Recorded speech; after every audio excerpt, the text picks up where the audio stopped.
ওই খুঁটিহীন নীলাকাশ ভুবন মাঝে তুমি কুদরতি ইশারায় রেখেছ এই শ্যামল পৃথিবীর চিত্রখানি তুমি নিপুণ তোমার হাতে এঁকেছ।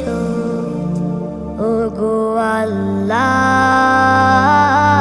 শুকর তোমার আমারে যে মুসলিম করেছ। ওগো আল্লাহ, শুকর তোমার আমারে যে মুসলিম করেছ। তুমি সাগরে